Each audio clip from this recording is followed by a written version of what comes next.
Why, hello there, and welcome to Season 4 of Super Prose Bros. I'm Player 1, and with me as always is...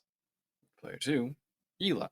And Brobafett, did you know this podcast is on YouTube, SoundCloud, and Spotify?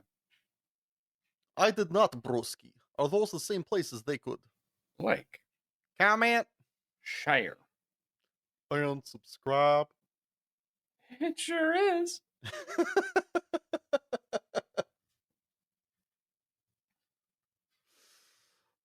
I applaud your attempt to keep up with my stupidity. It's Not many would risk their social standing and dignity, but by golly, you did it. somebody has to. So other than lowering your social station, what's been transpiring in your last 7 days since we recorded? um, so I short week of work, pretty straightforward, pretty easy. Um, Pretty sleazy. Mm? no. Oh, I got to see Colton actually last couple of days. woo! Captain Coco, Yeah, Major actually. Major Chocolate. Oh, I don't know about that one. So he flew in Wednesday night. So I picked him up. We crashed here, and then the next morning, our buddy from Canada, Nathan, rocked up. We piled into his car and drove down to Oregon to have Thanksgiving with Sean and Nicole. And Eli came down to join us as well for the fucking Woohoo! bonanza. Um, and so that was a lot of fun. We Best dish at Thanksgiving, hmm, or best um dishes if you don't want to narrow it down. so I'll go with savory and I'll go with sweet. Love it. Um hmm. Best savory is hard. I love how I you. I'll split this into categories. We'll listen, make it easier. Fuck. still hard. The savory is still a hard one. I know what the sweet one is. Savory might have been like, man, she made a really good fucking turkey.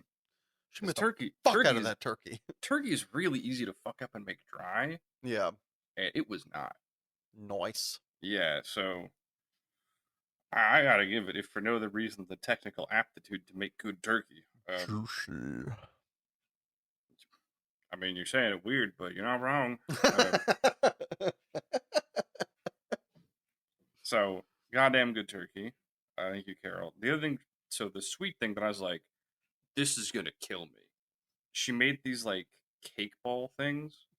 So it was basically like cake batter and cream cheese frosting cooked in like a hard and like cooked up, so it was still super moist and coated in like a hard chocolate shell, like a white chocolate shell.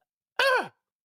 Oh, they were so rich and so good, and I had three of them, and I put a brick in my stomach, and I was like, I shouldn't have done this to myself, but oh my god,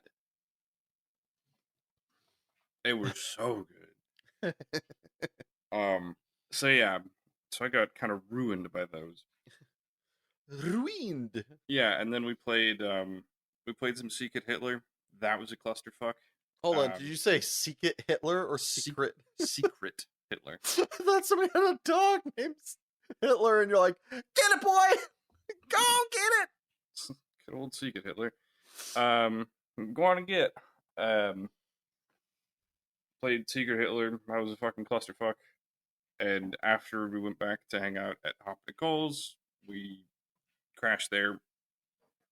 And then the next day, Eli eventually left like early afternoon, and myself, Nathan, and Colton hung out. We went and got dinner with Sean and Mhm. Nicole, which is we made the mistake of going to fucking downtown Portland on Black Friday.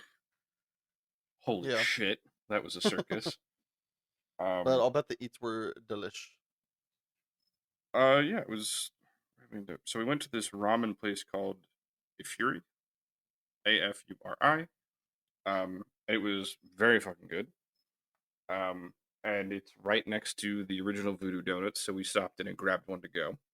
Yep. Because when in Rome. Yeah, you gotta do it, but also it is wildly overrated. It's a bit overhyped, but it's very good. Yeah, so Yeah, it's a damn good donut. it's a damn good donut. I don't think it's worth a trip to Portland, but if you're there, I um, mean, isn't the price tag still like six something dollars per donut plus a line? since we're going the evening, the line wasn't too bad. Um, but yes, like Yeah, it does get a lot. I think the donut's like four or $5, something like yeah. that. Because like It is good. It is what my friend has a way of putting it. It's an institution. It needs to sure, be tried at least once, if not every time you're in town, if it's infrequent enough. It's just one of yep, those things. You just gotta. Especially if the line's short. If the line's long, fucking yeah. come back I later. would I would I would agree with that assessment. Like it's solid. It's definitely worth trying and seeing if you really like it. But they have like a fucking cookies and cream donut with like peanut butter drizzled on it. So this checks all my boxes. Yeah, really, that is just you to a T. Oh, brother, yes, my man. my my my friend in Christ. We then tried to escape Portland, and we sat in a parking garage for 50 fucking minutes. I know this because A, we tracked the time. I played a full game of TFT before we started moving. Actually, I take that back. Not before we started moving, but at the time I played a game of TFT, we went from floor 7 to floor 4. Yeah, And then it then sped up, which was yeah. but so it was just like, "Oh my god." So, we finally got back to Seattle and Nathan dropped our asses off at like 11:30. Hmm. And I just I'm gonna go crash. I was fucking falling asleep in the car. I'm tired. Um, and then yesterday I hung out with Colton. We just so we got had a fucking lazy Saturday together. Basically, played some TFT in the morning. Went out, got lunch. I made him watch Dan to Dan, and we played a board game together. Which is a comedy. He's like, I didn't know I was gonna be into this show because it's just like this is just weird high schooler hijinks. Like it's endearing, but no. Yeah. And then you had a spirit say, "Let me gobble that weenie," and I was sold. It really is the turning point. It is a fucking about face in the show. Yeah. So we just watched all the existing episodes of that. So and then we went to Zulu's because he wanted to look for like a potential miniature. He was debating he just said he wanted to go to like a board game store. I was like, Yep. I fucking got you. Got you, fam. It's because it's Mox Boarding House Light, Yeah. basically. Mox Boarding House also closer, also less like ugh. Also less packed, also less Yeah. expensive, also less. Also. Yeah. Yeah. So just since I don't live in downtown Seattle, so much better. Um, and so he got to grab a beer, and we walked around and looked at board games. And he's like, "I don't think I could buy anything because there's too many fucking choices." I'm like, "Fair." So, but what he did want, he did buy a very expensive set of dice and a little wooden case to put them in. Yeah. He was like, he's paying way too much, but he was about it because he started playing D&D and fucking loves it. Yay. Yeah, Good for him. he's like, this is the nerd shit I wanted. So apparently the station where he's stationed right now, Which is he's in I was fucking mixed up states, but he's in North Carolina. yeah, okay. Um, Ooh. if I just said the wrong state, god damn it. Um, No, I think that's about right. Or it's that area, which whatever. yeah, I But that does mean I need to holler at him after this because I'm going to be in that area in March. I don't know because he's gonna get reassigned, but I don't know Yeah. when he'd move. But I think I'll I just think it'd be message him. next. I think it'd be next summer. Yeah. So, anyways, so the people who are playing, it's pretty much the entire So it's the company commander. It's with the one of the logistics officers. It's several of the battalion officers. It's like a fucking staff meeting. Is their 8-man D&D crew, Fuck and the yeah. since one of the guys is the CEO, he doesn't even fucking hide it. He made a cupboard like in the staff a conference room You're to hold damn right he did. Yeah, so he's got like board games and D&D books just sitting in the fucking conference room for this military base, which is awesome. That's fantastic. Yeah. So yeah, so dropped him off at the airport last night, and here Well, we are hold this on. morning. When did Arcane fit into all this? So Arcane, we ended up watching. So we started. Um, thanks. Did we start the night of Thanksgiving? We might have watched like one episode that night, and then we started watching it on Friday. Okay, so you watched like all of it at Nicole's. Ye- Okay. Yes, we actually watched all because they have like a home theater. So we fucking Hell yeah.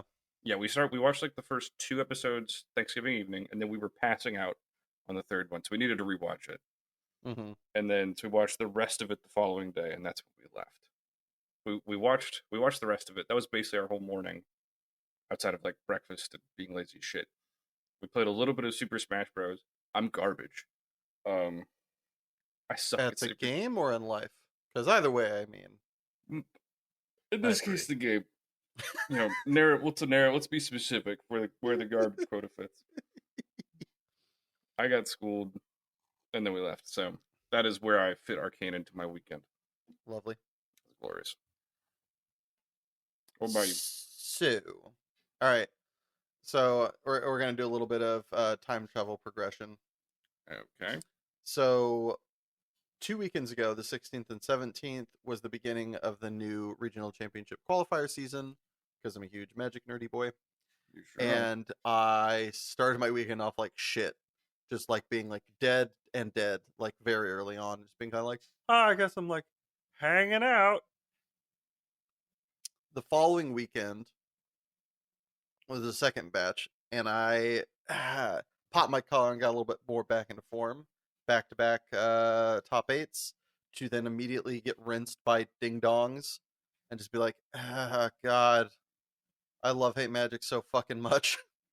Just having people who are just like empty head be like, I beat him, and it's like, don't punch, don't scream, don't punch, don't throw chair. Abidi, abidi, abidi, abidi, digiladio, digiladio, digiladio. Okay, we're good to go. All right, let's be honest. I didn't do it that well. I'm still very much a work in progress. Still got some of those deep latent anger issues and that deserved mentality that I am working through. But Sure. better than it has been, or better than Better it than it used to was. Not be. as good as it can and has been occasionally. So still got room to improve. Work figuring out ways to work around it and cheat codes for my own personal reactivity. Part what the one of the starting premises is to start with on my playmat to have my headphones there. So the second I lose, I can just pop them in and just like effectively extricate myself from the circumstance because I don't need to communicate with my opponent anymore. In fact, like lots of people kind of shut down after they lose. And while that's not the end goal, it's a good starting point. Is to just be like, and I'm out of here. Just like plug in headphones, change to a world where I'm not like pissed and just lost a game that I love. But so second week, while not getting what I wanted, much better than the first week. My editor then showed up the Monday after. Our editor, actually, sorry, it's my editor, and great friend from college, Richard Ashford. Hi, Richard. Hi. Got to watch him do his thing, which I haven't gotten to watch Rich edit in a while. And he was editing a project for the other podcast that I'm working on, Hello and Welcome to, as a video project, and watching him just move stuff around and like do stuff, and I was like, dude, thank you so much. He goes, dude, this is fucking fun for me, and I was like, it looks like it looks like a maestro directing an orchestra. It's fucking rad. I was just like, get it.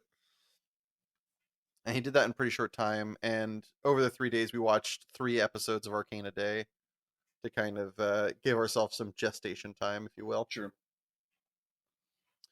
Got some good eats, and Nice. then he took off Wednesday night to go home to then go up for Thanksgiving, which I went up to our cousin Nicholas's, saw our aunts and uncle, Kevin, Joellen, Carl, and Anne, and then uh, Nick and Jess were there, and Alex and Caitlin were there. I think it was the whole entire traveling caravan. It was lovely. Okay. Nice. The food was pretty fantastic. The standouts for me, savory wise, is like I'm a stuffing bottom bitch, and I will be forever. Oh, Uh, listen, I wholeheartedly agree with you on that one. it's the fucking nuts, dude. It's It's the great. best. The stuffing was great. I just had to compliment the turkey that Carol Yeah, made. no, of course. So But I mean, a succulent turkey is something to behold. agreed. This stuffing was tremendous. The while being a little oily, like you could see like the in the dish that had not the stuffing, in the dish that had the mashed potatoes, you could see reserves of oil. It was so much. I was like, that's a little offsetting, but it's also really fucking good. Those are the only things I got It's a lot seconds of in. butter, but also it's a lot of butter. Exactly. Um, so had I would say those are my coin flip. I would say stuffing is probably the better of the two. Sure, sure. Very very good. It was very funny hearing though. Well, I'm sitting there eating, and that side of our family is Mm-hmm. such a foodie. Of Also, we had a course, charcuterie board beforehand, which Nick of made, which course you was did. lovely. Um, but they're such a foodie that they were talking about the food like I would talk about Magic or you would talk about League. I'll be like, yeah, I like the way this ended up, but we could have done this, could have done that. Maybe next time do this. I'm like, you just to fucking eat the fucking food. like, like, I'm glad you have a process and this works for you, but also shut the fuck up. I'm eating stuffing. I don't need to hear about your like meta calls and shit, motherfucker. So it's kind of funny. Is like Nathan is a Mm, foodie, and we'll talk about stuff like that too. that's hilarious. Yeah, but yeah, God, that side of our family, they are a bunch of foodies and a bunch of winos. Good Oh yeah, Christ. dude, there was a mild kerfuffle about somebody drinking, like somebody brought out wine, and the people out there were like, "Oh, this is really nice," and poured themselves multiple cups. Well, the person who brought it out didn't get out back outside fast enough, and it's not like it was really quick. They were just busy cooking something, Mm-hmm. and they by the time they got back outside, it was all gone, and they were kind of pissed. And it was like this low key, like very like subtle, snarky remarks for like the next couple hours of like, can you just shut the fuck? It's wine. Chill. It was so silly. My God. It wasn't like a true aggression. It was just very Yeah, it passive was just like, aggressive, but God, it was like, fucking, I wanted that. yeah, it was like, well, somebody, it's like, shut the fuck up. There's still like 5 bottles of wine at this table right now. It wasn't the last one ever made. There's probably 90 Chill. inside. Pour yourself a glass next time. How about that? Like, take it with you in the kitchen. You were probably drinking in there anyway. You done fucked up and you're angry at yourself, not at them. Shut up. Um,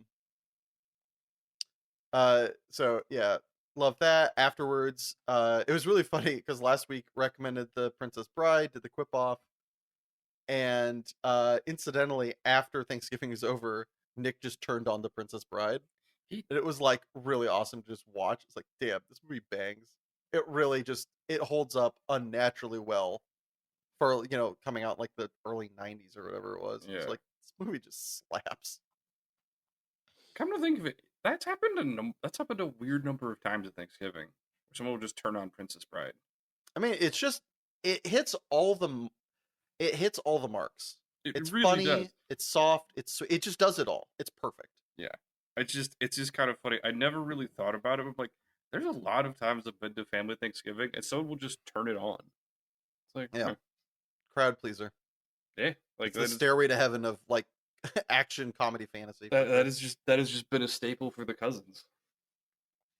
It's like that or I think it's that or Search for the Holy Grail, like Monty Python. Yeah, yeah, yeah, okay. Yeah, I think it's a coin flip between those two, but yeah, absolutely. Um, so something I moved past this a little fast. So the last night, either last night or the second to last night Richard was here. I got a bit stoned when I think it was after, yeah, it was after we finished Arcane and Mm-hmm. we watched a comedy special, which I'm going to recommend later.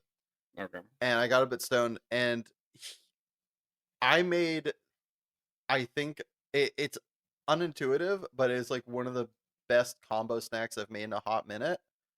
And it wasn't intentional. I had Okay. gotten, we had gone to the store the night before to grab some snacks, Sure. and I had gotten caramel rice cakes from like a what's the oatmeal company? Ah, Why am I spacing? Quaker Oats. Yeah. Okay. So Quaker makes like those rice cakes, Sure. and they have a caramel one. And I got like a kind of more of a bag version than like Okay. the one that is like looks like the size of a sandwich or a hockey puck. Okay. Hey, you know what I'm talking about? They're huge. You know They're what? delicious, but they're big I as shit. exactly knew what you were talking about. So I got the small one that's just like it's meant to be like it's a chip almost.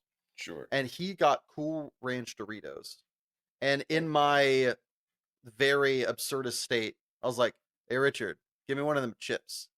And I put Cool Ranch Dorito on top of Quaker Oats caramel rice chip. Buddy, it's the nuts. It's so fucking good. It doesn't make sense. And I Hmm. thought initially, oh, it's just because I was baked. Woke up the next day, I was like, gotta make sure the science is correct. Test the theory. Yep. Fucking awesome. Okay. So if This is anybody out there wants to have a lovely evening, caramel rice caramel rice chip with Cool Ranch Dorito. Boom. You're welcome. what a weird pairing. All right. Yeah. No, like, man, weed is the perfect drug. They should have stopped. This is proof that weed was discovered last, not first. Because if it was discovered first, they would have stopped. It's perfect. You do silly things, not bad things. You're relatively in control of yourself. The only bad effect is you get a little fat. That's That's like, that's not quite true, shut but up. This is my reality. I'm making it up as I go along. Anyway, okay. so don't talk your science and sense to me, sir. Not here for it. You're not Republican, Isaac. Shush.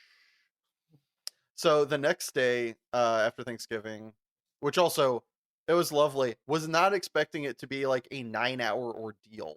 I was the last person to show up at 1. The movie finished at like 10 something. Yeesh. Like I was there like a while, but quick drive home, which whatever. Next day, I went out to on a date. Somebody had been talking online. They were fine, except for the fact, like this is like a little thing.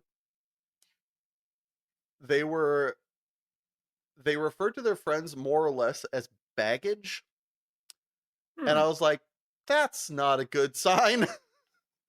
It's Like being like interesting. this, like, yeah, my friends and I reach out to each other when we need something. I'm like, like that doesn't sound like healthy stuff. And they're very passionate about pursuing their career and bettering their body.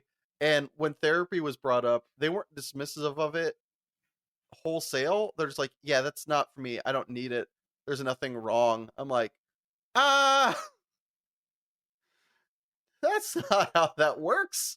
Also, no, that's not true. Like, okay, well, They sound think fun at parties. think I'll think I'll see myself out. Yeah, that's feeling like the epitome of the person that's fun at parties. Like, Yeah. There's also like what was there was a bunch of things that they were saying that are effectively someone else's viewpoint of yours. They're like, "Yeah, I'm not this." I'm like, "You don't get to say that. That isn't up for you to determine whether you are or aren't." It's like like, what? so one of my favorite is this comes from a joke that I believe is just a good truism, and feel free to correct me if I'm wrong or you see it differently. Sure. But there was this great Louis C.K. joke where it's like, if somebody says you're being an asshole, you don't get to go, no, I'm not. That's their opinion, and that's how that works. You can have other people disagree on your behalf, but you cannot be the arbiter of whether you are or aren't being an asshole, because that's that person's like, that's the way they see it.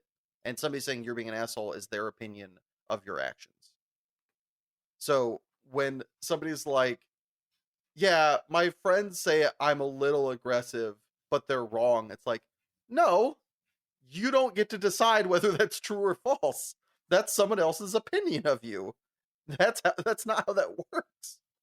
I think you. So yeah, like ninety Like they percent like other yes. people can disagree with them to the point where you're like, and I asked other people and they were like, yeah, that person's off their, that person's being a lot judgy. Yeah, Like other people can disagree on your behalf and change that metric, but if all sure, like that, sure. yeah, you're not the arbiter of your perception. I would the only kind of caveat I'd say, like I like 90% agree with that. The Okay. only caveat is if people are making presumptions of you kind of in bad faith and you want to push back against it. Sure, presumptions are different But than like like, I mean judgment presumptions, especially when it comes to interpersonal stuff, kind of go hand in hand. I would say give me an like example of a presumption. okay, like so if you if you happen to get like okay,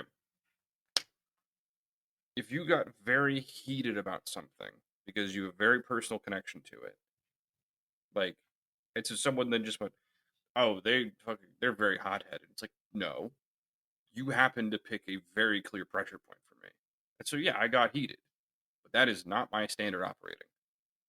Like I think Okay, things like that would be fair to push back against. sure. But like I said, I But I mean 90% that agree. is making, they are making a assumption of your overall person, not a judgment on your Yeah, activities in and that like that's circumstance. and that's where it's like I agree that you do get a right to push back on some things that people like ascribe to you or Yeah, opinion of you, but like 90% I agree. Their opinion gets to be their opinion. And yeah. but most of the time when someone's like, "You're being kind of defensive," I'm not being defensive. Well, okay, like whatever you say, Yeah. Catherine.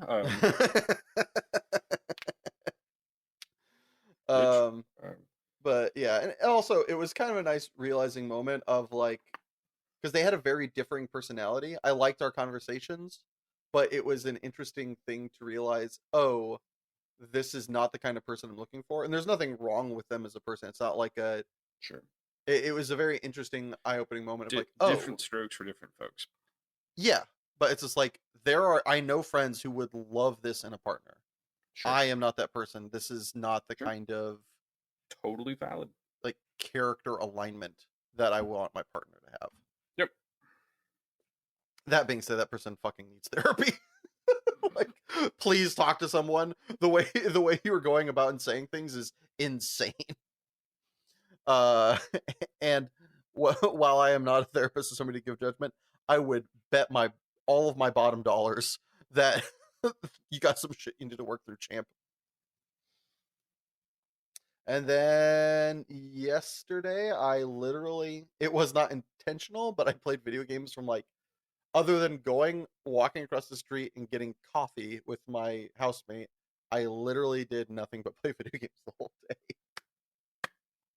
Fucking 10 out of 10. Fucking did it. That is gonna be me next week.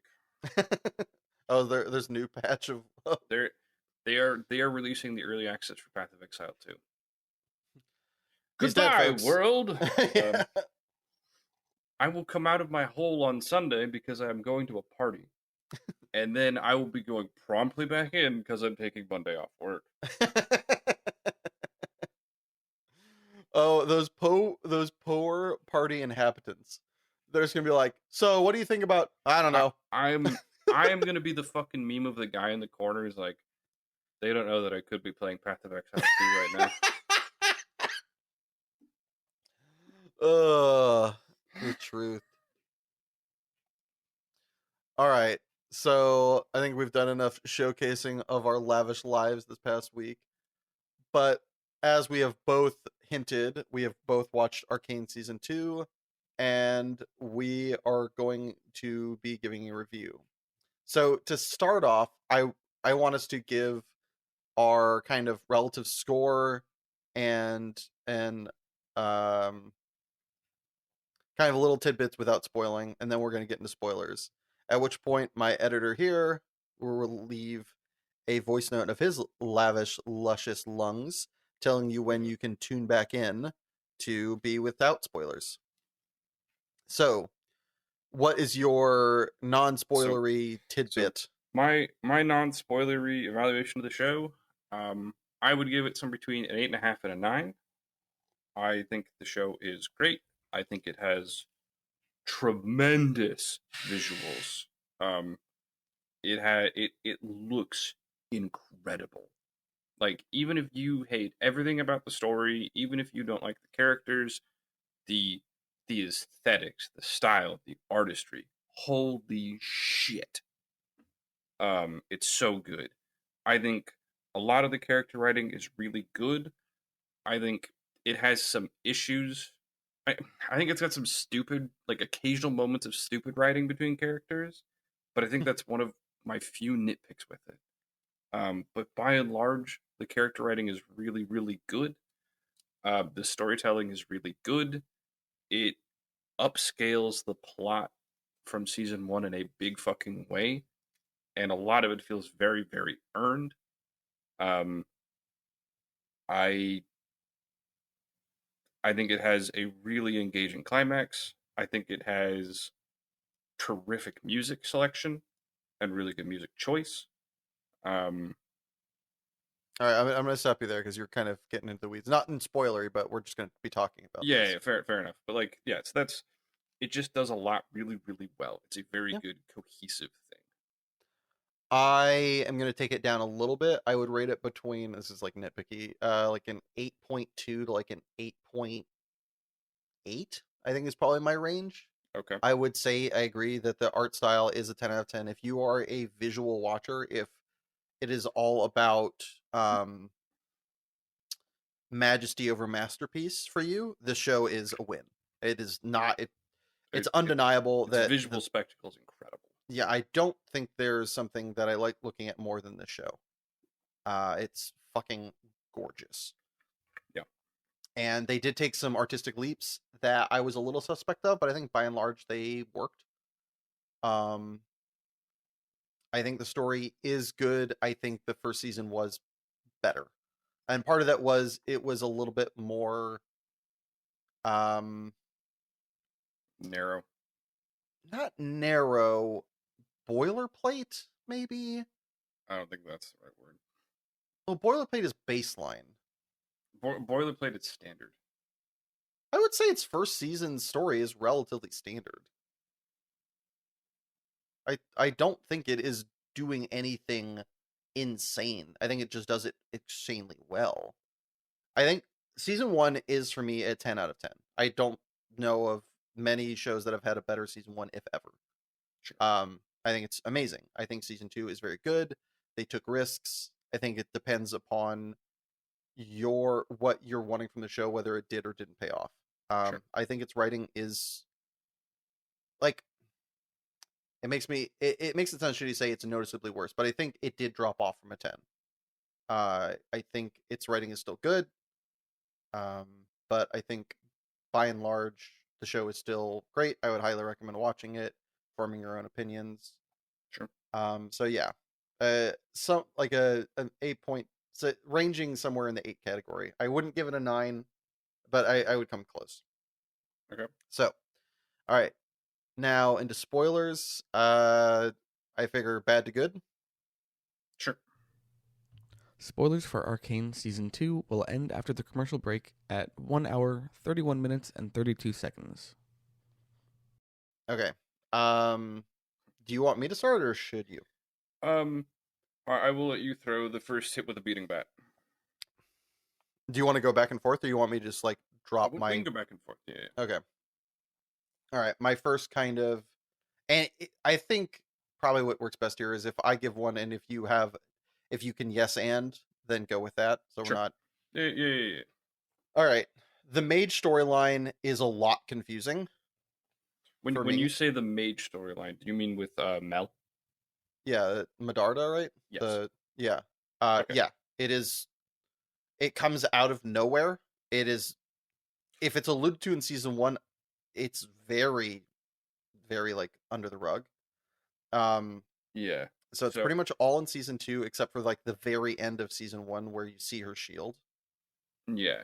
So that feels like the one time that they have made a drop where if you didn't know game lore, you were caught off guard because I don't think Mel being having magic is problematic.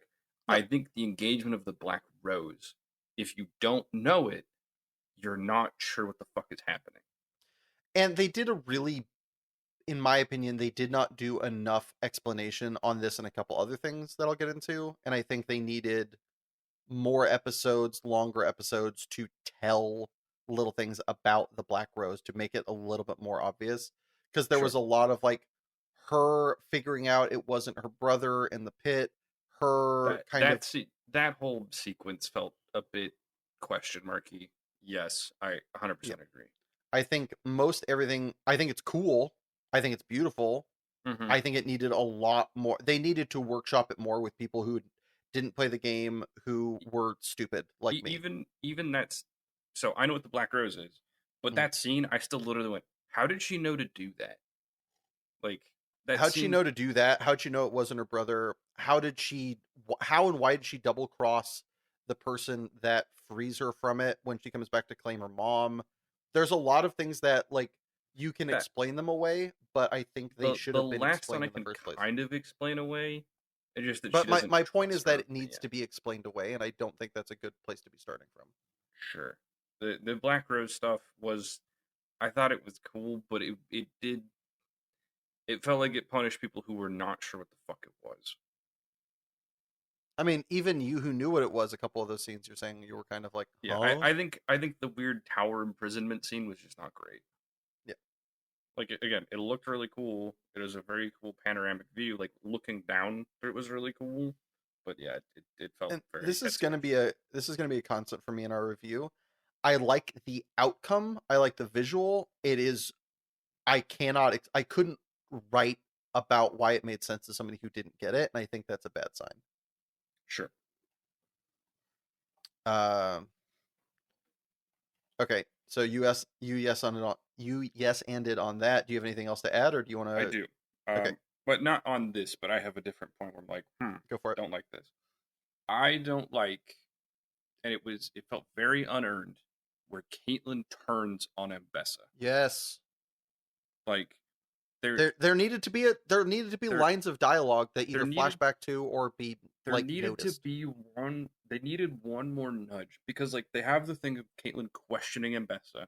Okay, cool. So like you laid the groundwork, but Yeah, her previous interaction with Vi was her hitting her with a rifle and walking away. Like that was just such a fucking whiplash yeah, between the two of them that didn't feel earned. And I yeah. don't think it would have been hard to do, No, but that's like the only spot where I felt like the writing almost got a little lazy. I mean, to go on this more, Caitlyn has multiple cognitive changes that I think the outcome is good. I like where it goes. I like where it leads the story, and it makes sense. It just needs to be shown to make sense more. Her changing to being like a neo-Nazi, her changing and going back, those things were too subtle if you you even want to say they existed. And they Like needed to be couched in a more obvious way because when they don't make sense, they feel like you're just being like, "Oh yeah, of course." It's like, yeah, "No, the she made a big change. She cheated on her girl, like literally and I figuratively." I was I was okay with her seeing Maddie. Like that I was actually okay with because it was very clear that like she was angry at Vi and this is the revenge nookie. Yeah. Like No, like it fair. makes sense, but like I, I the was I was very okay with that. I was a little questionable about her initially turning on Vi, like that, like after the confrontation with Jinx. That felt, but the switch back, I was like, I can't excuse that one. the That's not switchback, also the I'm going to fucking poison the air supply was like a bit aggressive. It's like, I understand you're down to kill this chick's sister. Got it. Makes sense. I'm here for it. I understand why. oh yeah, we're just going to, you know what my mom did? My mom made it so that people could breathe air. You know what I'm going to do with that? I'm going to poison the people so they get out of my way. Also, the argument of clear the streets. Come the fuck on. I actually kind of dug that. I dig it, I but I really think it liked it. needs a moment of, because she is crossing a threshold there. And every time you cross a threshold for a character, I think it needs to be very obvious that the person is making that intellectual choice. And for me, it felt a little flippant. And a bunch of these things with her, again, output I like. It was the input to get there that I thought was a little weak. I thought the input to get there was, because that felt like a compensatory swing from her at the loss of her mother. So that one I was very okay with. Okay. Like that felt like a reactionary, like, okay, gloves are fucking coming off. Like that one, that felt okay to me. But she'd been down in Zon. She had seen and interact with the people. To treat all the people because of one person who you know is a psychopath I mean, now, was a bit much for me. so what I'd say to that is it wasn't like a global treatment where they opened every vent. Like they literally just did it where they were moving through. It wasn't like they flooded the entire Undercity in the gray. Sure. So it's like it's a lot more surgical than you're making it sound. It's surgical, but it's still like a lot of people in their homes are getting like effectively Yeah, like they gassed. bombed the city. Well, one person did. Yeah, like my point is, it's like it's a response to the escalation. Whether or not it's like morally good, that's a No, but completely that's what I'm different argument. saying is it is a moral it is an alignment change for her character. Yeah, And I'm saying and I think it needs to be a little bit she needs to have I wanted to have a little bit more moment where she made that either in conversation with Vi or somebody, because it was a little bit flippant that she did that. And again, understand why, understand and love the output. I think it's just the input needed a little bit more time or eh, I I discussion. I personally Again, I'll push it that's against that one sure. personally, but yeah, But I mean, yeah, it's yeah, I think we're mostly on the same page, just slightly different yeah. versions of it. I'm more okay with early Kate. Like Caitlyn's behavior in Act One feels more organic to me I agree. than her flip in Act Two. Yeah, That one her felt her that one her felt cheap. That felt her stuffed. flip is kind of bad. And I think I think I heard rumblings of a couple of like story cuts, this and that here and there, Hmm. that might have been part of that, like where Yeah, stuff got cut for time or sure, whatever. sure, sure. And I do appreciate, I'll say all this before we get too much into it, the two people that are leading the show have been very open and very honest about what happened Hmm. with this season, and have taken not the blame, but like, yeah, we tried something and we hope you enjoy it. If you don't, we were taking a risk here, which completely valid, and I really respect that. Yeah. That being said, what the fuck is with Drunken McShield guy? What is this character? Why is he there? Like, it's such a nothing burger. Like, of all the like troops we introduced, this character gets like this supposed to be sad death, 2 lines of dialogue, and appears out of nowhere for no reason. It's the most bizarre Make-A-Wish character induction I have ever seen in my fucking life. I actually kind of liked Loris. I don't hate him, it's just random as fuck. The one that I'll say is random as fuck is the other guy in the strike force who actually has 0 lines. Oh, the fish dude? Yes, man. He's fine. He's just a dude. Yeah, But but like, like, why is he in the special 5? yeah, I mean, sure. Dude, what's his name? The dude? Loris. Loris? Loris is drunk in a fountain with Vi and then becomes part of the strike force because he's just there?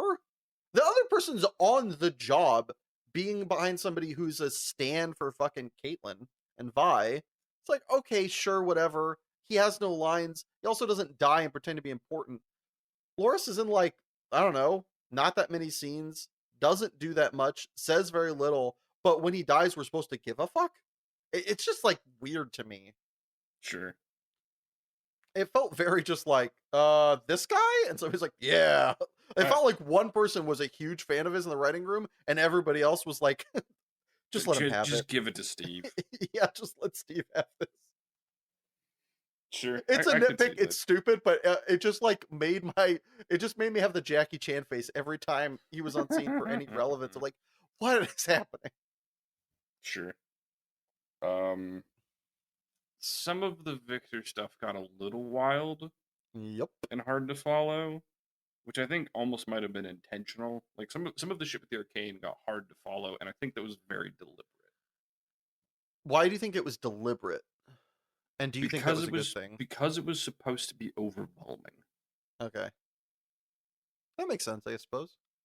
Um, and I think it does do one thing that I personally don't like, but I feel like they did it okay, and that is we fucked with time. Yep, I knew that. Yup. And I don't like that the first thing that set this off with Jace having the rune was Victor coming back through the anomaly to hand it to him. Because that leads the idea of like, okay, when did this fucking time loop shenanigans start? Yeah. Like, how did this actually come about? Because it has to happen once in theory, since like, but then there's the option of multiple timelines that we see Echo go to.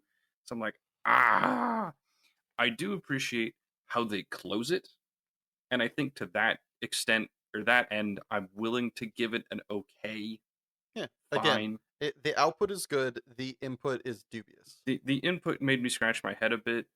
I did, but I will give it.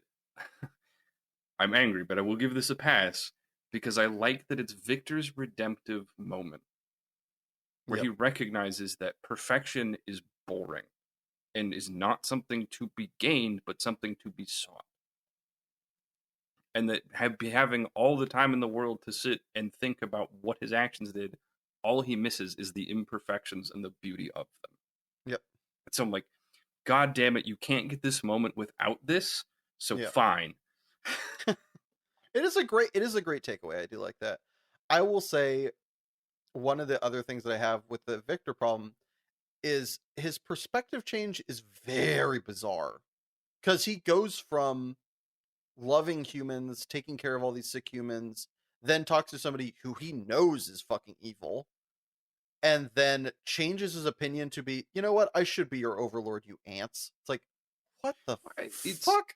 so I, I don't think it's that. I think his perspective changes when Jace puts a hole in him. Okay. Like Again, I really wish that there had been a little bit more time that we could have seen that ease or that difference, because it feels like the way he maneuvers, he doesn't ever go, I've had a change of opinion, I've seen things differently. It just, oh, I'm not dead anymore, and this is the plan now. Just feels a little like, well, I think it's because like he goes from the idea that preservation is great, but humans can't not kill themselves. And that everything that makes them good can make them bad. That's like the core problem of humanity, and that sure. his aim for perfection is to remove because suffering is caused by human nature. Sure. So it's like I get if you the problem is that you have to like backpedal on perspective to really appreciate that viewpoint, which Yeah. they show him doing really cool with like him being in space, essentially like floating with his dead assistant, like in the fucking cosmos, which was a really interesting visual and I really liked. Yeah, I really liked it. I really wish she got a little bit more. I really hope we see her again, partially because cool character, sad the way she goes, and also her like leaving and this and that. It felt a little like timey-wimey for my Yeah, headspace. I don't know. sure. Um, though, given that he and Jace simply no longer exist, I can't imagine she's coming back. Um, Yeah, I don't fucking know. While we're on this thing, I understand part of it is to be overwhelming, but so it's a nitpick. It's not a big deal, but it is kind of a mild disconnect for me. In the like early fight scenes with the Hex Tech going crazy with Jace and Heimerdinger and Echo, mhm. the fight with Vi and Powder goes really fucking wonky and is awesome and annoying, but mostly awesome Yeah, with the way it, like, shit fucks up. sure. Then both those motherfuckers cease to be, and presumably so does Hextech, but yet Vi's gauntlets still work. So it's not that Hextech is turned off. Okay. It's But that again, but like, regardless of what the reasoning is, do you see like that being an issue? it if anything, my complaint with it is that it's a bit disorienting. That's my only real complaint with it. Like, it tracks from a narrative standpoint because something is literally fucking with the anomaly that is effectively powering Hextech. So in that regard, I'm okay with it. My issue became like it just got almost hard to track Sure. because of the glitchy nature of how they drew it. But it still looked really cool. And like, No, it's dope. Again, yeah, output good, visual awesome. It was the explaining it became like really fucking hard, and it became I feel boggling like to me it's at one least. of those things where it's like you could not explain that scene to someone without having them watch the show in real time. That one, I just like I had a hard time explaining it to myself after having watched it, but again, personal Sure. standpoints. Okay, so the scene or like the episode with Echo and Heimerdinger where they're back in time, love it. It's really good nostalgia, fucking daggers. Big fan. However, Sure. that Echo makes a small time machine, then goes to a dance and comes back, and Heimerdinger, presumably using the time machine, has been able to make a fucking universe jumper. The fuck? It's a little. I get that, and so when we watch, we're all like, "What the fuck?" But I honestly want to give this a pass for no other reason than Heimerdinger is supposed to be the best inventor ever, and throughout Sure. the whole show, you never see him invent shit. Yeah, So I'm true. really happy that just for once you get to see him be awesome. Yeah. I again left alone with the time machine. Maybe he pulled the thing a bajillion times. I don't fucking know. But it seemed a little like cockhead, like really. Also, when Echo leaves, there are two Echoes. Where's the other Heimerdinger? That's the point. Heimer wrote himself out. He needed to stay because he's not the Heimer of that reality. So presumably the Heimerdinger of that reality just reappeared somewhere else. Okay. Just like, I don't know, maybe in his office. I hope so. I love Heimerdinger. I'm sad that he wrote himself, presumably just full stop out of existence in the original Yeah. timeline, but And that's lived a why it long was time. He's a happy motherfucker. God, the line of like, I'll be right back, my boy. Just like, no, you won't. Yeah. Oh, that one hurt. I kind of loved it, especially for Oh, it was somebody who listen, it was was awesome. It still hurt. it's yeah, I mean, that's the show. Yeah. This season especially. I do like the fact that his change from season 1 to season 2 where he was so against magic to where he was kind of like I'm right but also I need to make shit right and so he was willing to pay the sacrifice was kind of rad. Yeah, So, I agree. Also, low key, him playing bluegrass, dope. I mean, the whole entire soundtrack is I just, fucking I crap. just didn't have Heimerdinger with a banjo on my bingo card. And it was amazing. True. It is adorably cute and very good. I mean, to be fair, the person who wrote the show is the person who makes the music for League, as I understand it. Okay, So I, fair. I believe that is is or was his position at Riot was the person like that did In charge of like music direction. the music director. Dope. Yeah, which was kind of wild. The two people that made the show are not writers. They have hired writers and producers that help them with this, but Yeah, that writing is not on their like or gotcha. was not on their business card. Hmm. Okay, so there's two effectively. It's a nitpick. It looks cool visually, but logistically, weapons wise, these two things drive me insane. Spears don't beat guns. Stop this shit. The fact that we're fighting mechs and we have rifles. No, that's not good. But this spear that I'm throwing as a human, that'll beat it.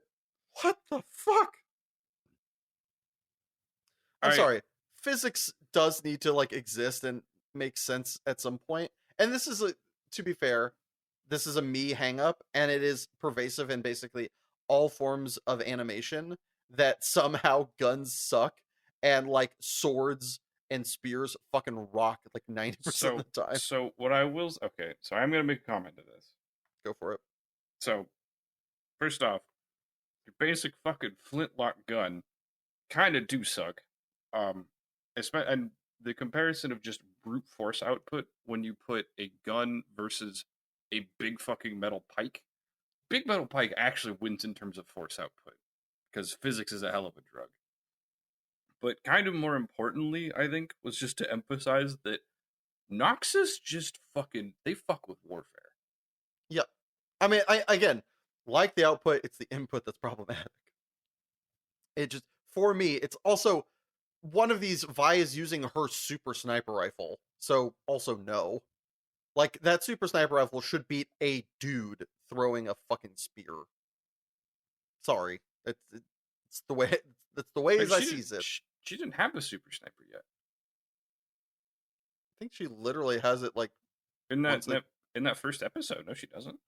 She gets it at the very end of the first episode. Okay. Yeah, she does not have a hextech powered gun. Because she gets that at the end when she's like, we're fucking sending a strike force in, and they show off the guns. You're right. Alright, fair. It was days ago, it was in the same episode. What do you want from me? You're good. You're good. Okay. This one I stand behind, and they do this a lot in shows, and I know why. It's for a spectacle reason. Why in the fuck would you lead with your foot soldiers and not the unbeatable androids in the last push? Why are they leading with the Noxian soldiers? Ever. They can't, like, no, they knew in the fight that fucking two people could barely beat a fucking android, that the androids were going to whoop wholesale ass. They had to know that. And yet they lead with the Noxian foot soldiers who get pretty fucked up. Why not just lead with the androids? Why are we like, like, do they have a battery that runs out? No. Just lead with those things and just fucking end it. Yeah, I don't know. It just doesn't make sense. It doesn't. Like, I understand it from a storytelling perspective, emotionally speaking. It is like, oh wow, we've won, we've beaten them. Oh wait, no, we haven't. Got it. But from a logistical perspective, it is really fucking stupid. Yeah, like the only thing I could kind of think is that Noxus loves to conquer. Yeah. And so, like, it would sort of make sense that Medarda just wants to fucking roll up. Yeah, I want to do this, and yeah. Yeah. Just also, I love, even though it is just stupid, I do love how short-sighted Medarda is. She's such a dumb bitch. It's like, do you think that robots are gonna conquer, and then you're gonna get the wheel back, you dumb basket case? Yeah, I mean, like, she's obsessed with the like. Yeah. No, this is a positive. It's a very good character flaw for her. Yeah, it makes perfect sense. It's also annoyingly stupid and very real. Yeah. You look at a lot of big business, and they make decisions that don't serve them in the long run. Yeah. All right. I have one last. Send it. You're out. I think as far as like things I can think of to nitpick, you've either hit him or I've talked about him. Singe should not get what he wants. Fuck that guy. Singe gets everything he wants throughout this show. He is the person that made every bad thing that happens in this show is from Singed. Full stop. Every bad thing comes from this man, directly or indirectly. And he gets what he wants? I hope that guy dies in the next fucking series. Fuck that guy. You Frankensteinian piece of shit. I love him. Okay, I will say, I see what you're saying, and I do hope that they revisit that he's created untold tragedy, and that he has taken a task for it. However, God, I loved Singed. He's a great character. Motherfucker, but the fact that he gets his daughter back pissed me off so much. So that's that was clearly a game teaser. That looks like Oriana, which is It is very Oriana. interesting. Yeah. Hmm? I think it's been confirmed that that is Oriana. Okay, which is very interesting, and because it's like mechanical, so that means he harvested something off like Victor or off the Yeah. androids for furthering what he was doing. Yep. Which is very interesting. But yeah, But like, he's the person that made the drug that fucked over Zahn. He's the person that, changed Victor's mind. And he's the person that, like, everything. It's just like, I don't know that I give him the Victor one, but he definitely was responsible for a lot of bodies. Again, I think Victor's mind may well have been changed when Jace put a hole in his chest. sure. He is responsible for keeping Victor alive past that point, so that the He, glorious evolution could. yeah, okay. So there we go. Yeah, Like, okay. if he doesn't, then we don't have this uprising. He's the one that, like, leads Mbessa to do half this evil shit. Which, Jesus Christ, one, how can you not see evil right in front of your face? But I guess you're blinded by your conquest. Just, like, everything bad. Like, fuck! Yeah. Great villain. I want him to suffer. You ruined everything.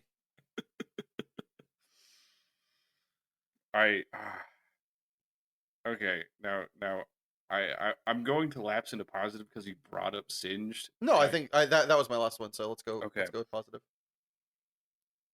I fucking love the introduction of Warwick, where Singe just cuts his hand and drops the scalpel, and I'm like, oh, I know what's happening. Also, I'm just so the way he excited. says it to the little girl, like, we Just won't be here long. Jesus. Also, when he just like hears the commotion and like pulls his cell door shut. Yeah. That was like, it's short-sighted, but also genius. I kind of love it. He is an awesome villain. I no problem with this character. It's one of the few resolutions of the story that drove me insane. But Yeah. what he does and the reason he does it makes wholesale sense. It's very smart. He's he is the puppet master of all of these motherfuckers. Like, he knew what he was getting into the whole time. Like, he is Mbessa, but with his glasses on. Like, he's Yeah. like, I want this insane shit, but I know what I'm doing. And Yeah. Mbessa's just like running blindly. I love how inflappable he is. Like, he can't fight. Like, if Mbessa just wanted to kill him in a prison cell, she kills him in a prison cell. And the best part is he's well aware of that. Like, it's a calculated risk. Yeah, he's just like, I know that look in your eyes. What do you want? What do you want?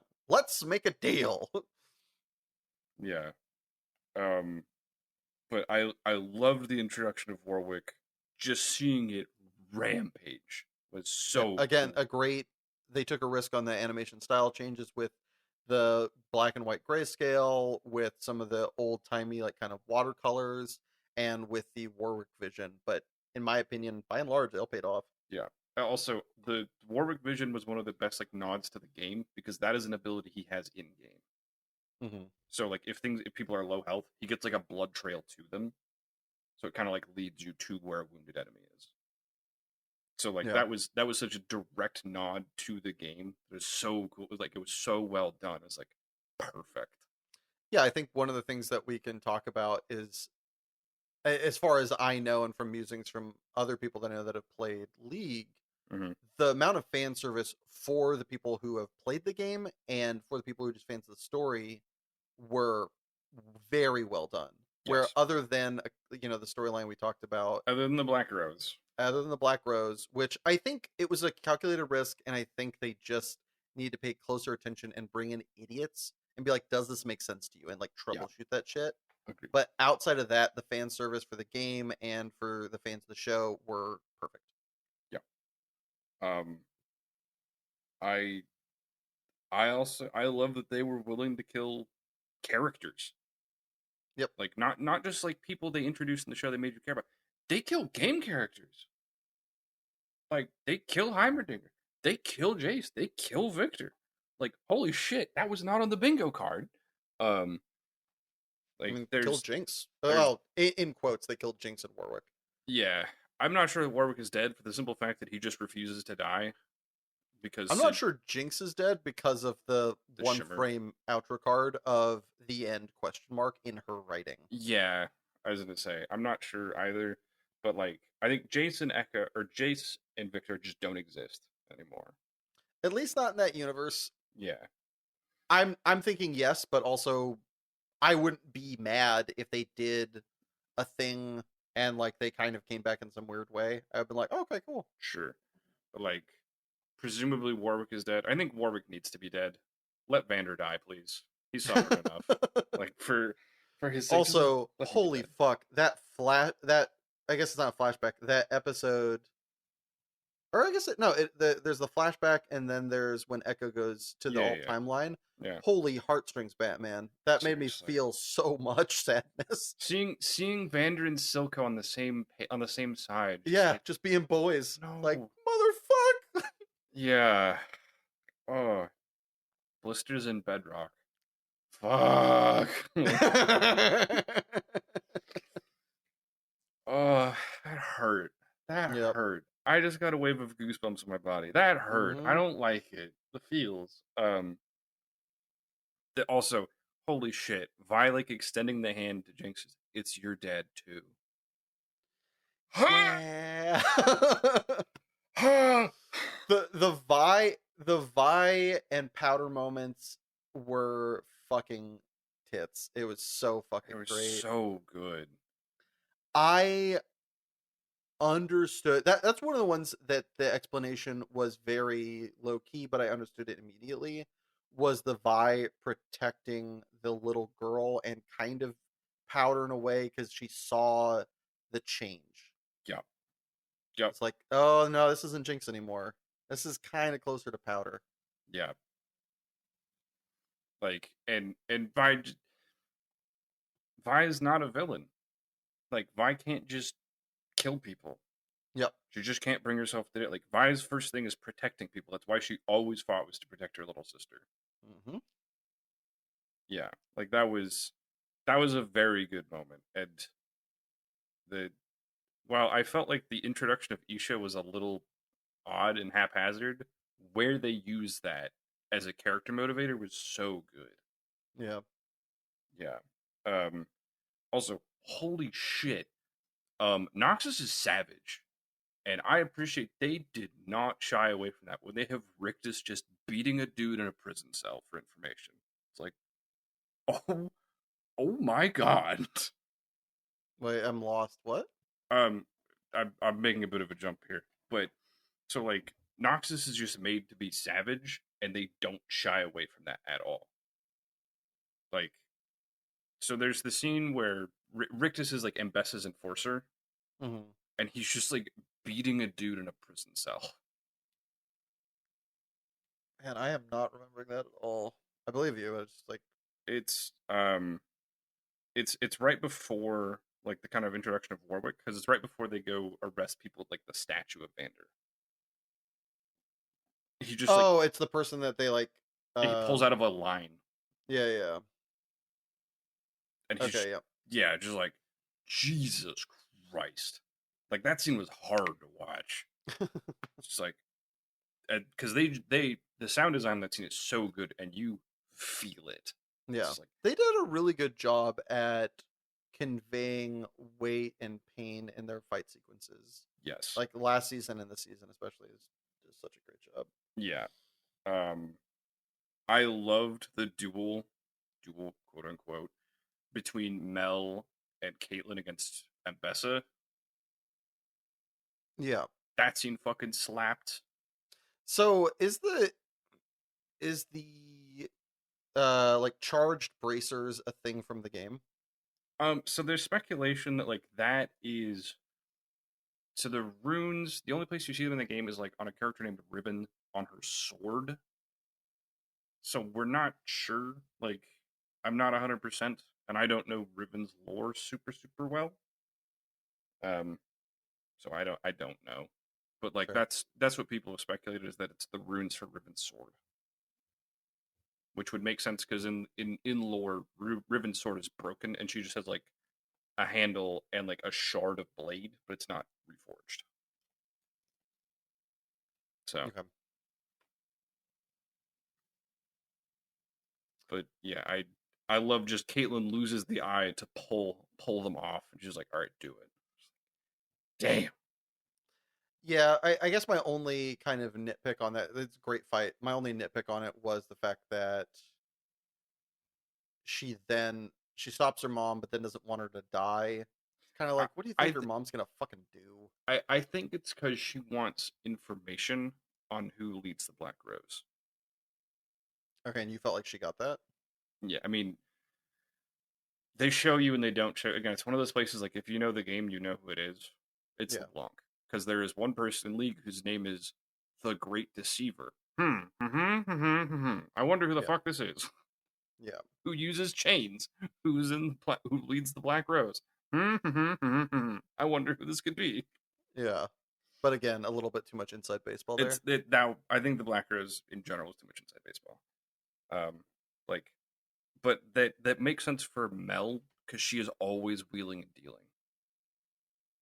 And so, with someone who hides their identity, getting information about who they are is huge leverage. Sure, So, like, I that's kind of fair. get it.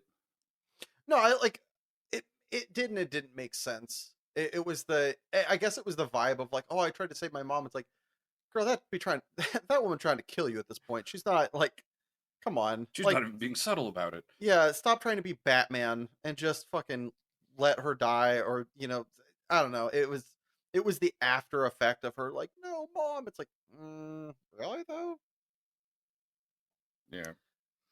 Again, to a couple of things here I have on my bingo card that we've already touched on. Or sorry, you were going to say something. I'm stepping No, on no, your go shit. for it. Go for it. Uh, just to close out a couple of these things that we've talked about. Art style busted as fuck. Yep. Uh, the the the risk for reward of the story writing, because they could have played it safe, like a lot safer than they did. Sure. Uh, but I do think the risks they took I think it was better to take the risks and have us talking about these weird things that we weren't a fan of than playing it safe. Most Agree. likely, I don't know what it would look like if they played safe. To be fair, Sure. but I think like taking this risk was, a good bet. I think it probably should have been workshopped a little bit more in some of these scenes, Sure. but I would say it, 70% paid off writing wise. Yep. The art style was correct. The music was insane. There are some people. Some people have had like they gripe that like basically every episode starts with a small music video. I kind of dug it. Yeah, fucking, is that a problem? Yeah, Like, what are you some people talking just about? didn't like it, but I like that they just used it to showcase different art styles and basically Yeah, just fucking stunt on the audience and be like, look at all the shit we can do. yeah. Like, okay, I mean, fair enough. yeah, a lot of this show is correct. Like, there was nothing wrong with visual spectacle as long as there's more. Yeah, There was a lot more. There was yeah. also a lot of good visual spectacle. Also, I mean, back on fan service, Vine Kate forever, motherfucker. Like, thank you for showing a tasteful lesbian relationship in such a way. Not enough full frontal. I think they did such a good job at making it family friendly for an animated show while still pushing barriers. The amount of like blood that's in the Family show, friendly. I think it is family friendly. For what it is, I think it's very family friendly. I feel like you're being a little fast and loose with that, but sure. Okay, how much blood is there in the show? Like, I get How what you're much nudity is I there in get like what you're saying, but I'm saying in terms of content, I don't know that I call this family friendly at all. for the genres and what is at play? I think it is very family friendly, and I think it was very smart of them to do that. I think this is a Sure, show that anybody could show to a teenager and above, sure. and not at any point be like, "Oh, Yeah, close yeah, your eyes," or "Oh, don't watch this." It's yeah. like, But you say family friendly, I think of like, yeah, would you show this to like an 8-year-old? yeah, I guess that would be a little too harsh. But I think like once you're in middle school, I think the show is fair game by a lot. I think like you could go 14, 15 plus for sure. Yeah, Sure. But like, I'm not showing this to my 8-year-old. There's way too no, much shit I'd have to explain. yeah, that's fair.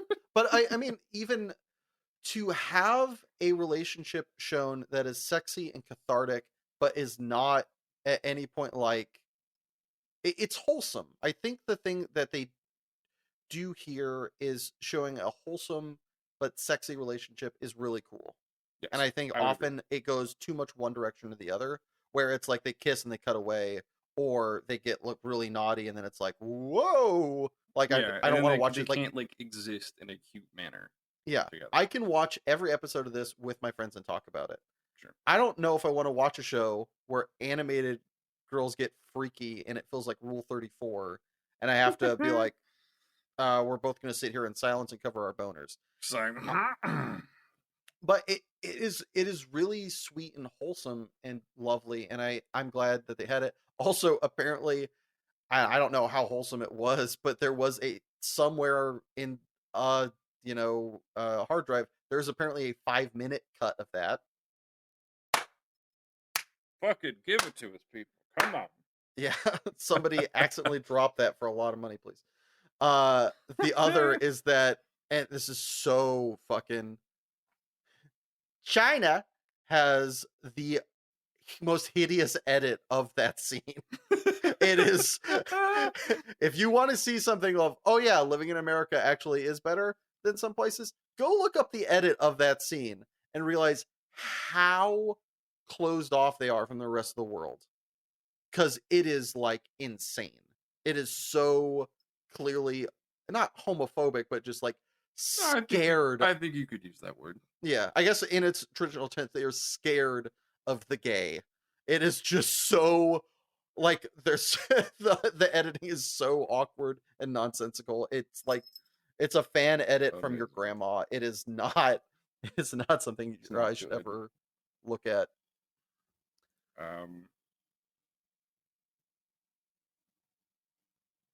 I love.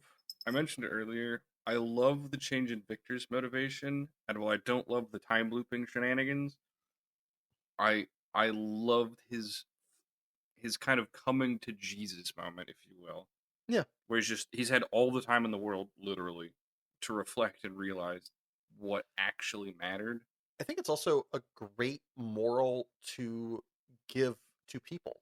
Yes, It's just like, yeah, the thing that makes us suck is the thing that makes us great. Yep.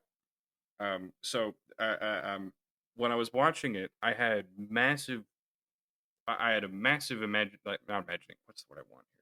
But like my brain automatically compared it to, um, spoilers from The Expanse.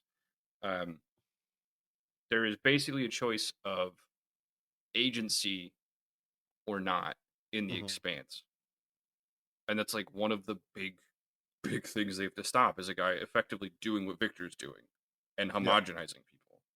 It's like that's not good. So I've had many copious amounts of therapy sessions talking about this with my therapist, and having I don't think we have as much agency as we like to believe for this, that, and the other reason. However, having the idea that we have agency in making choices in our lives that do matter and some that we think we're making which actually weren't matters so much that while the output can be the same from having no agency to having agency, the mental state of feeling like you have agency matters immensely. I can't respond to that completely because this will lead us down a fucking rabbit hole. So, yes. Also, no. Yes. I'm just not going to touch that. Sure. We come at it from different perspectives, but we are of the opinion that at the very least, you should feel like you have an agency if you don't have it. Yeah. Free will is integral to being human. Yes. Whether or not you think it's an illusion or whether or not you believe it's actually real, entirely not the point. Believing you have control and being able to make mistakes and be stupid and be hateful and be violent, but also have it be authentic when you're good is so important. That is what makes human human. It is that quintessential paradox that Victor tried to solve and then realized it shouldn't be solved. Yeah. In solving it, you lose the best thing that is humanity. Yes. Like while you eliminate the bad, you lose the good. Yeah. Yeah. I really liked that Jace gets to go back to what he wanted to be in the first place and just be Victor's partner and create shit. Just be in the lab together. Yeah. Like, I'm really glad that effectively what kind of gets to pull him back when Echo basically kicks open the door is Jace just like, I want my friend back. And like just the reminder that Jace for Victor was some of the best part of what humans had to offer, because Jace gave him the in to be crazy and experiment and develop shit. Like that is where Victor's life kind of exploded outward, is Yeah. because Jace welcomed him in. Like the one thing I noticed that the writing did is it did a lot of terrific symmetry in closing the circle. So like in season 1, the first episode is all about Zahn. Like there's nothing about Piltover till episode 2. In season 2, the first episode is all about Piltover and is nothing about Zahn really. And then episode 2 flips. Mhm. And like season 1, at the end of season 1, is really where Jace and Victor are almost no longer talking to each other. They're completely split and fractured by politics. And in season 2, it ends with Jace and Victor coming back over creation and getting to experiment again. Yeah. Like there's a lot of that symmetry and that wonderful closing the circle that's done really, really fucking well. Yep. Um, They did an amazing job at making something so big and having it be like just, having it be a so the point of the hero's journey is that a character leaves on this journey, experiences all these things, and in the end of a hero's journey, the last part is the hero returns home changed. Whether yeah, the home is changed, whether he is changed, or both, that is the end of a hero's journey. yeah, So, while this is not a typical hero's journey, I haven't mapped it out if it even follows that whole entire rigmarole. It does do the start and end thing so fantastically with bringing everything full circle and kind of giving what needed. Jinx needs to die. That is kind of something that kind of has to happen, whether it's the character of Jinx or the caricature of Jinx. yeah, That needs to go away. They chose to have her die. I think that's probably the easier and better way to do it. It's less nuanced and confusing. So that needs to happen. Arguably, Vi and Kate need to end up together. That happens through the storied way of them, figuring each other out, relationship building, yep, running into problems, but coming back together at the end. Like yep, so many of these things need to transpire, and they do. yep. Arguably, one of the other small ones is Heimerdinger kind of does need to die. He has been He alive so long. he's an artifact of the past. Yeah. Like, and by him dying, that shows the progression of the future, yada, yada, yada. There's like one other one that was like a big, I mean, from the beginning, Silco kind of needed to die. Died in season 1. Like Soko and Vander needed to die. They were the old guard of Zahn. Yeah. And I kind of like that Vander got a little bit more life in Warwick. I thought that was really good.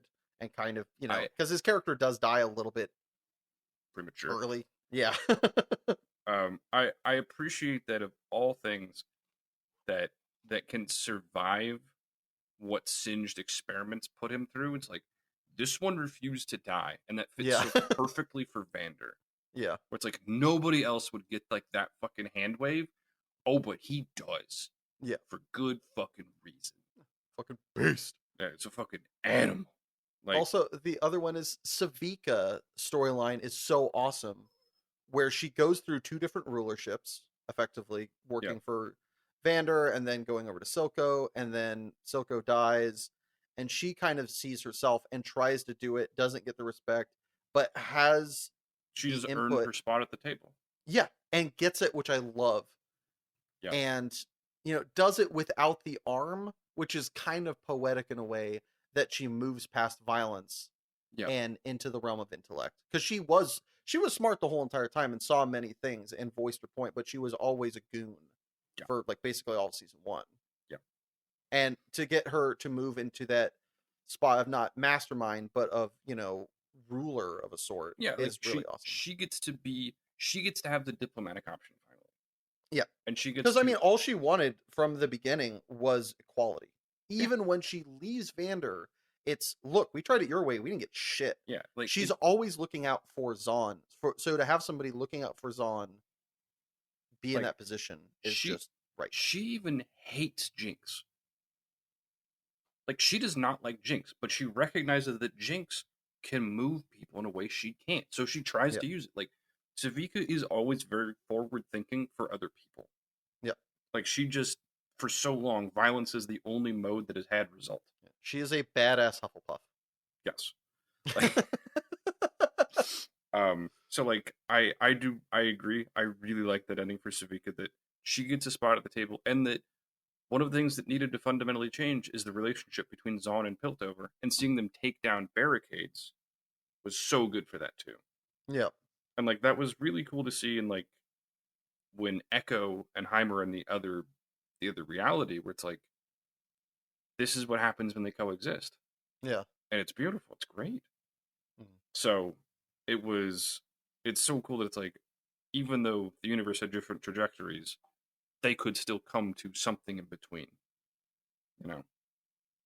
Also, I'd point out that other universe is not safe. Oh. You see, Oh, the Powder still has the Hextech crystals. yeah. Oh no. Please don't do it. Yeah, it's just like, uh-oh. I really liked her thought process though, and that's something that I have had an issue with personally, like in my life, is when she talks about, "Oh, you're so much better than this." It's like capability doesn't, and this is something that hopefully will be a future episode. But in so many, especially hero, like superhero movies and TV shows, apologies, God bless. there is this expect with great power comes great responsibility. True. Yes and no. Just because you have great power doesn't mean you have to use it. Just because you have great capability doesn't mean that is what you have to do. And so for her character, I love the fact that she knows she has potential and isn't being like, "Oh no," and not being meek, but being like, "I really like the way my life is." And there is nothing wrong with that. Yeah. And that really, I really hope more shows find the opportunity to say that message. Just because you're good at something, like you have a natural proclivity, doesn't mean you have to go down that road if you don't want to. I I'm not gonna agree. say I'm not gonna say this as I'm not trying to pat myself on the back or anything. Sure. I am a good writer. I am very fucking good. I've been told this by many people who are smarter and know the ways of things. Also, I don't want to get bogged down and be put into a system like that is currently what writing requires, and like the kind of work-life balance. So while I am good at that, that doesn't mean I have to go into that. I can just do a different job that I enjoy. Because so much about life is fulfillment. Yeah. And just because you're good at something doesn't mean you have to do it, especially if it doesn't fulfill you. And so to tell that story, that I feel like that's something so many people need to hear, is they're like, "Oh, well, I'm good at this, so I should do this." Like, well, if you want to. Yeah.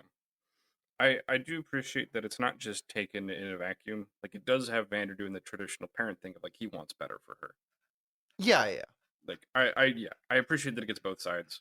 Like Absolutely, yeah. I also just, God, I'm just so happy there was more Vander. I just love how he Oh, yeah. talks.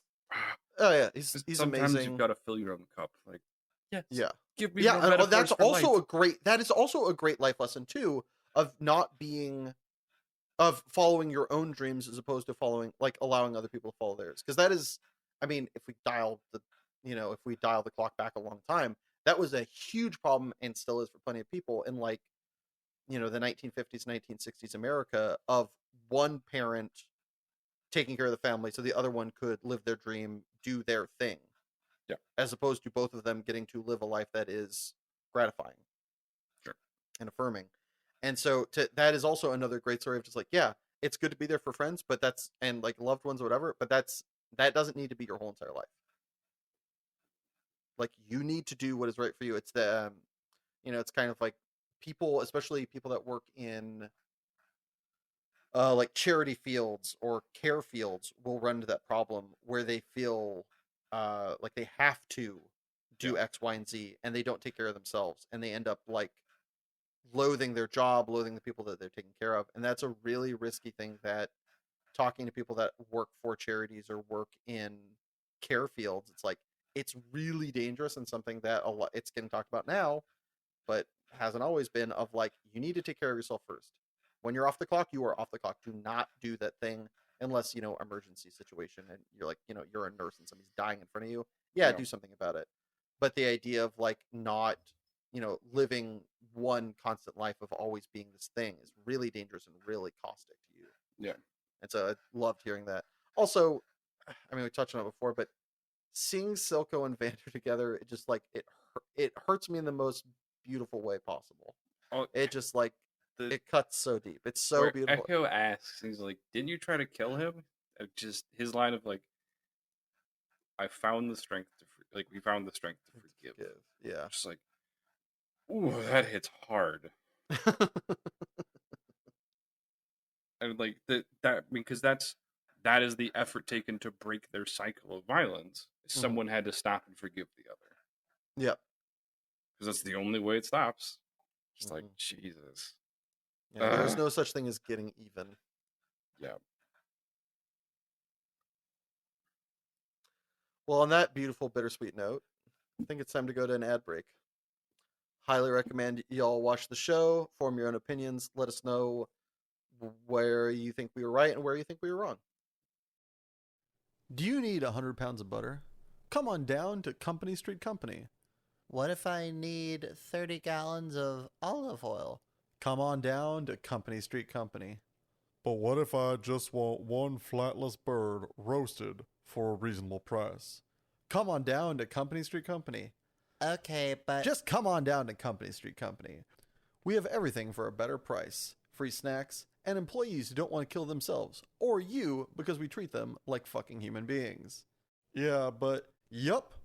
even Just get your ass down to Company Street Company, where the only sketchy thing we've ever done is enable frozen orange juice hoarders. Oh, hi! Welcome back. So, I hinted at earlier, watched a comedy special in lieu of another movie because watching Arcane. Yeah. Anthony Jeselnik, one of my favorite comedians, put out a new special. For those of you that have never watched him, if you like really dark humor, gallows humor, if you will, like Sure. really ribald humor, your shit. If you like something that's fun or PC, not your shit. And I don't say this as like, well, like explaining an uncle's actions at Thanksgiving kind of awkward. It's just he offends everyone. His point is to not to make you angry, but to do that kind of humor that is just like, He's gonna needle everyone equally. yes. And the point is to kind of make you laugh at shit that like I think he opens with a trans joke. It's not a joke making fun of trans people, but I can totally understand a trans person being like, the fuck? Be like, that's valid. But also his joke isn't making fun of you as much as it's making fun of pregnant women, which also welcome to that. Wow, this is a But strong open. yeah, the guy doesn't give a fuck. If you watch like okay, so for instance, something that he had a TV show on Comedy Central for a while, like a half news, half interviewee kind of thing for a while, Sure. and very much did it his way. He believe his show got yanked off the air because he is a big fan of sharks. And so they had this bit that anytime a shark ate someone, he made a notice of it and not no like, oh God, but no, fuck yeah, we got another one. Yeah. A guy died for the first time in years in Australia from a shark attack, and he was like, fucking got another one. Let's go. Put one on the board for the Sharks. Oh my God. Yeah, it turns out that'll cancel a show in like the 2010s. Damn. Didn't give a fuck. Yeah, so that's the kind of humor that we're talking about here. Just like, yep, yeah, making everybody angry. Let's go. Like, doesn't matter if you're wakes up and chooses violence. I yeah, like it. violence against mankind. He does not have a favorite. It's just fuck all of you. So if that sounds fun to you, check it out. If not, I would recommend staying away so you're not angry or pissed. I have a little, and I do mean a little, a very consumable show that was put on. It's another YouTuber creation that's actually pretty fucking good. I'm a little biased. I like Markiplier. I've liked Markiplier for ages. but he made a show called The Edge of Sleep, which is it basically just this natural disaster happens where people die when they fall asleep. And so it turns into this bizarre thriller with a handful of people who are trying to stay awake and figure it out while they're getting more and more delirious exhausted. That's cool. It's awesome. And it has maybe one of my favorite like moments of cinematography in the whole show, where like someone is falling asleep and it starts to like close the blinds on the screen basically as people are panicking trying to wake them up. That's awesome. It's super cool. But yeah, it's like 6 episodes for the first season. Like it's very, you can go through it in an afternoon easy. I really enjoyed it. It's like, it's not perfect, but it's very enjoyable. It's very cool to see independent creators make things that are actually good. So I'm a big fucking fan. I really hope it gets a second season because it'd be really cool. So I give it a look. It's on Prime. So, my song rec of the week is Aesop Rock's None Shall Pass. Okay. I recommended his other album, Guide into the, what was it? Hold on one second. I know. Is it Spirit World Field Guide, which also big fan. But Okay. None Shall Pass was, I believe, the first song of his that I heard. And if you like really well written rap of a more kind of back in the day fashion, Sure. cannot recommend higher. Big fan. If you want to hear a lyrical genius at work, highly recommend checking it out. So Colton introduced me to a banger that I was not ready for, and I fucking love. It is a good one. So the only reason I was like willing to listen to him is because the band Creepy Nuts, hilarious name. They also made the title card song for the show Dan Dan, and it's a fucking banger.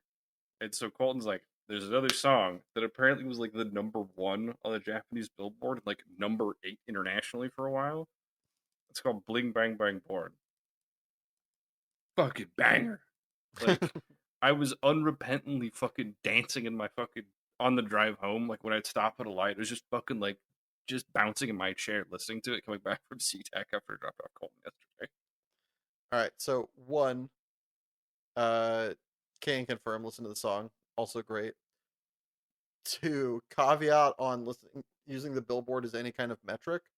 Just know that in 1962, the Monster Mash was #1 on the Billboard Top 100. So, not the not the Sure. most reliable metric there is. Listen, but I mean, if you're looking at just like a rough back of the napkin glance at popularity, it apparently was a big club favorite in Japan. Oh no, it's a banger. No shame on the song. Not saying people shouldn't listen to your song of the week. I just listened to it before this show started, and I'll listen to it again right after it ends. It was great, but just for those of you that are like, Billboard, Billboard. Fair. Sure. Uh, Listen, I'm not saying it's a perfect gauge of quality, yeah, but it goddamn earned its spot. you're darn right it did. All right. I guess it's kind of like it's with me. Anybody talks about the Grammys, just remember that the first Metallica album didn't get best hard rock album of the year. It went to like some like weird synth folk band. So awards are stupid. Anyway, Fair.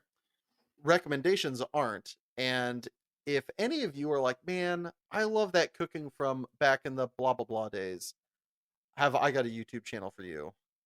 B. Dylan Hollis is the sweetest, cutest, funniest, great baker from like the, back in the day cooking of the 50s through the 80s.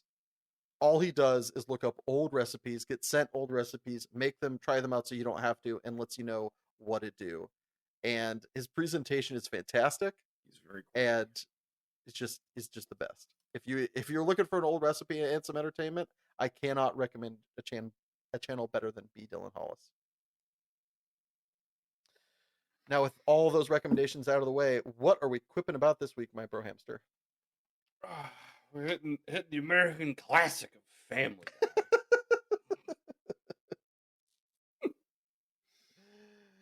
All right, let me pull up my old fancy dancy. All right, ready, bro? Yep. 3, 2, 1, hit it. I'd like a Z, 4, Q, another Q, and a Batman symbol. My name, P. Tier Griffin. Ah! Yeah, Peter Griffin. Ah! Child, Lois. If I'm a child, that makes you a pedophile, and I'll be damned if I'm going to sit here and be lectured by a pervert. Step right up and fight my wife.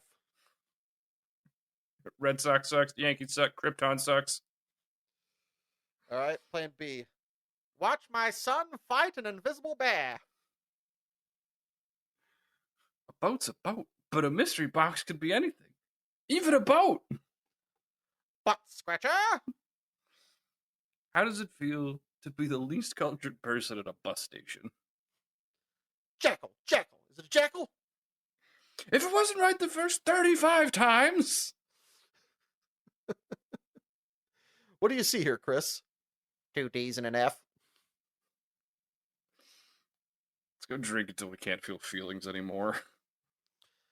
Yes, Tina Fey, you're better than Jesus. I hate to sound like every woman ever, but I am depressed. Brian, there's a message in my alphabets. It says, ooh. Peter, jamming yourself into a grapefruit is not an affair.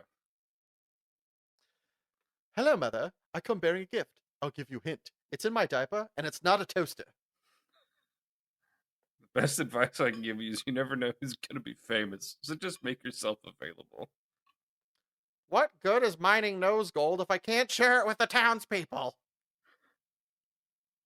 Brian, all I have to do is start sneezing, and you're living outside.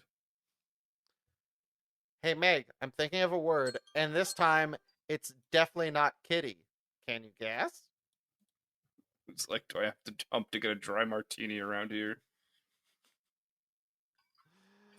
And hang on, the last favorite I found. We can make this work, like the couples who meet on Craigslist. Well, with that little tidbit, that is our episode. So thank you for tuning in. And if you enjoyed this, please feel free to Like, comment, share, and subscribe. but don't forget, new episodes of Super Prose Bros come out the first and third Saturday of every month. Bye.